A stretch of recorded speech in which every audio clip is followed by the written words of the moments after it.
Here's South Korea, and right above it, yeah, that's North Korea. They have an interesting relationship. One's rich and one's poor, one's a genius, one's insane. But even though there's the constant threat of getting nuked every day, South Korea has done quite well for itself. Not for long. Let's see some crises, Korean crises, to understand who they really are. When you look at South Korea, you see Korea as a little schlong sticking out of Asia, but in reality, South Korea is more like an island. Isolationist North Korea essentially has no connection to South Korea, and they definitely don't let any Samsungs or K-pop groups through. So it's shipping for the Koreans. The actual land here is cold, hilly, dense, and not rich in really anything at all. It was the water that made them rich. First of all, they have nothing they need. They need to import food, fertilizer, and 95% of their energy needs. South Korea is in the top 10 for natural gas, oil, and coal imports. If they see any dead dinosaur juice, they will suck it up and turn it into StarCraft power, which is a problem in case there is any disruption in this energy supply chain, which would never happen, right guys? As long as all the Middle Easterners, Indians, Southeast Asians, and Chinese work together, there will always be a flow of energy. Yeah, they're screwed. It doesn't help that the home life isn't much more stable. Above them is a crack addict, tyrannical state who has dedicated literally its entire existence to wiping the South off the map. Half of the South's population who live in the greater Seoul area could legitimately be blown up within an hour if the North wanted that. And not only is there nuclear annihilation on the table and getting militarily flexed on every couple months because the North isn't the only op in the region. There's China to the west who they're not on the best ideological or economic terms with, despite being their largest trading partner, and to the east is their only friend. In the region, it's Japan. They hate each other. Maybe it's from that one time Japan burnt all their cities, killed their people, raped all their women, and still didn't apologize or even recognize it happened. Maybe that's why. The only reason they're friends is because of this guy. The US, Japan, and South Korea are kind of in a love triangle, with the Asian countries fighting for the American heart and American wallet. South Korea's only realistic way to secure shipping lanes is to bribe the US to protect them. Whether it be from trade deals or defense pacts or putting 30,000 American soldiers on the peninsula, the third most on Earth, South Korea needs the US for protection from their region. Realistically, if the North took a little too much heroin one day and decided today was the day to bomb the South to bits, the US is their main deterrent, and without the American Navy, they would need permission from both China and Japan to ship their goods off and get the inputs they need to prevent industrial collapse. Something of a wet dream for both of those countries. So unless they can join either the Japanese or Chinese spheres, they almost definitely won't. They need their guarantor, the US, to keep them safe, keep them functioning, to keep growing their portfolio, and to keep sending their boy bands to Western tweens everywhere. No access to the ocean means no electricity, no food, and no money coming in, as we'll see. That's a scary position to be in, so better keep that access, huh? Now let's talk about money. How do you get it? Well, I just put ads about things I don't really use in my YouTube videos and money magically just comes into my account. But for people with normal jobs, they have to create some sort of value to society. So what value do the Koreans bring? Well, if you ask this in the 1950s, the answer would be not much. South Korea, from decades of Japanese occupation and a war right after with the North, was one of the poorest nations on the planet in the 50s and 60s. About as poor as North Korea. And today, after decades of watching motivational videos and taking ice-cold showers, it is one of the most developed nations on Earth, about 30 times richer than the North is now. What's the secret guide? Let's go back to that geography to tell you. Like I said before, they pretty much have no natural resources and need to rely on foreign aid for enough food to eat. Damn, that's not going to help them get rich. They need to think outside of the box. And so their dictator at the time, Park Chung-lee, thought of a corporatist strategy. It was either the least free market system or the most goddamn free market economy this world has ever seen, depending on how you look at it. The strategy? Set up huge businesses called chaebols, literally meaning rich families, and give them huge subsidies, huge tax breaks, massive loans, and made special tariffs just for them.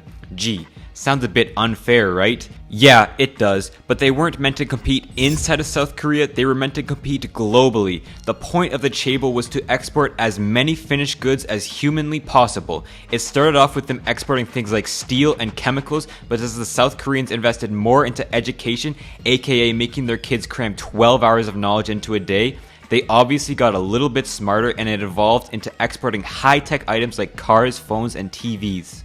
On the global stage, these chaebols were a miracle on the Han River, turning American dollars into South Korean won, changing the country from a backwater into a top 10 most exporting nation. But domestically, you might have been able to guess that these rich families who were selected have a little bit of outsized power. First of all, they do everything in the country. Take for example the chaebol latte. They started out as a chewing gum company but evolved into selling food, drinks, retail stores, construction, chemicals, resorts, hotels, aluminum, finance, amusement parks, and digital technology.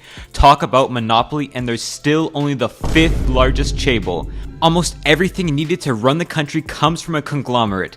It's estimated that about 60% of the South Korean growth came from chaebols, and today they make up about 80% of South Korean product despite only accounting for around 10% of the jobs. They don't keep around slackers either. If you don't export enough, you're cut off, so they tend to be the ones to drive innovation in Korea. But some of them do stick around. LG, Hyundai, and Samsung. They're the big dogs in Korea. Samsung alone makes up about 20% of GDP, and they have done very well in the global economy, even starting a blue-green text bubble war with Apple. The advantages of chaebols are obvious: quick exports and high innovative growth. But the disadvantages are possibly even more obvious: corruption in the government, terrible labor laws, actually just ignoring labor laws altogether, and mass inequality. They led to a broken social ladder in South Korea. Well, less of a ladder and more like a cliff, with Samsung standing at the top, who's holding a shotgun and is ready for blood. Young Koreans are increasingly broke nowadays. Small firms usually get their ideas stolen by massive chaebols. Only about 25% of young people believe they can improve their economic status through work alone, and suicide is the largest cause of death among young Koreans.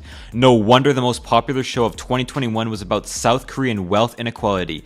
Samsung was probably the one behind the Squid Games. The hierarchy of the Korean system and economic miracle has also led South Koreans to stop having kids, which, wait, that's another one of their crises. And then there's the third crisis of South Korea. They stopped having children a long time ago, and now Korea #1 for lowest birth rates worldwide. As of the early 2020s, it's around 0.8 kids for every woman, which means that 52 million people right now, they could easily drop to 36 million by 2050 and 15 million by 2100. South Korea is a shrinking country, and contrary to the popular belief among academics, it wasn't the fact that League of Legends doomed South Korea to be a nation of virgins. Nah.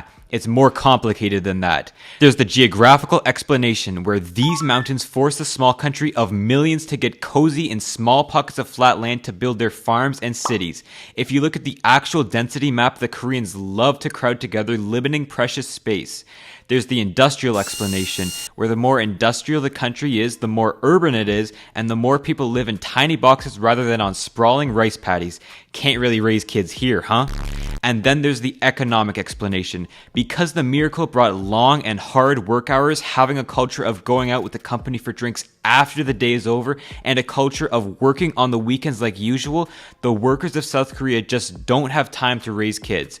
They're too busy getting more Samsung exports out to the world, and I respect them for that. Kids can be annoying, but Samsung Galaxy Note 7, that's forever.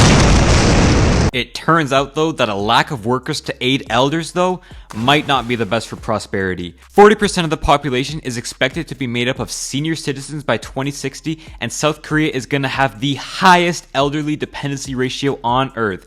There's soon to be a nation of soup drinkers laying back and screaming at kids on their garden. Except if you're young, you're going to be the one paying for it. Good luck! Obviously, the shrinking population doesn't make their economic or securitical situations any better. It could mean recession and stagnation, and trust me, populations don't get any more equal during recessions. And of course, less people means less power and less capital to secure their goods they need to survive. Less manpower also only increases their dependence on the USA for protection against their ops, China, Japan, and the Kim dynasty. Now, I don't think North Korea is the real threat here. Sure, the North could ass rip the fuck out of the South at any second of any day, but for some very, very obvious reasons, no food, they have some much bigger security issues for themselves to worry about. China is on a streak of making the worst possible decisions to keep itself growing and open to the world, slowing down its paper tiger economy, but Japan, they're the real threat. Japan will be the first nation to go through a demographic collapse, meaning they'll likely be the first to recover too. And they have the exact same supply chain issues as South Korea, but with a much bigger population and way better navy. They'd be the one to go out and solve it if they get cut off, forcing the Koreans to work with them whether they like it or not. The ideal option would be to keep bribing the Americans, and it's likely what's gonna happen, but with photos like this, and the US pulling out of Pacific deals like this, yikes. It might show a change of mind with the US's ideas about Pacific dominance. But they need to find someone to work with. That's what their whole economic and political model has been based off since the 40s. One thing's for certain, if South Korea goes into the future alone, their imports are gone, their exports are gone, their people are gone, and they will die alone in a miserable, cold, and hungry death, getting sucked into some sort of empire's territory. I guess teamwork really makes the dream work. Have fun!